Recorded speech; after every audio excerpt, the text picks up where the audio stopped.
அருப்புக்கோட்டை அருகே மருத்துவ கேஸ் ஏற்றி வந்த லாரி மீது மற்றொரு லாரி மோதி விபத்து ஏற்பட்டதில் ஆக்சிஜன் வெளியேறி வருகிறது. இந்த காட்சிகளை பார்த்துக் கொண்டிருக்கிறோம். கூடுதல் விவரங்களை எமது செய்தியாளர் சக்தி கணேஷ் வழங்க கேட்கலாம். சக்தி கணேஷ், வணக்கம். தற்பொழுது அங்க இருக்கக்கூடிய சூழல் என விவரங்களை பதிவு செய்யுங்க. வணக்கம். தஞ்சாவூரில் இருந்து தூத்துக்குடிக்கு அங்குள்ள தனியார் கேஸ் நிறுவனத்திற்காக மருத்துவ கேஸ் ஏற்றி வந்த லாரியானது அருப்புக்கோட்டை அருகே கஞ்சநாயகம்பட்டி விளக்கில் சென்று கொண்டிருந்த பொழுது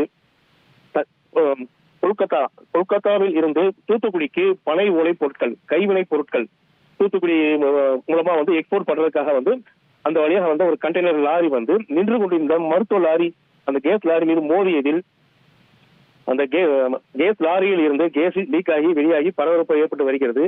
இதில் அந்த இரண்டு டிரைவர்களுக்கும் எந்த காயமும் இல்லை. ஆனால் அந்த லாரியில் இருந்த கேஸ் வெளியாகி பரபரப்பு ஏற்பட்டுள்ளது. அந்த பகுதியில் விரைந்து அருப்புக்கோட்டை தீயணைப்பு துறையினர், காவல்துறையினர் அந்த கேஸ் லீக் ஆவதை தடுத்து வருகின்றனர். மேலும் அந்த பகுதியில் போக்குவரத்தில் இருக்கும் பயணிகளுக்கும் ஓட்டுநருக்கும் அந்த பகுதியில் பயணம் செய்ய வேண்டாம் என்று அறிவுறுத்தி வருகின்றனர். விவரங்களுக்கு நன்றி சக்தி கணேஷ்.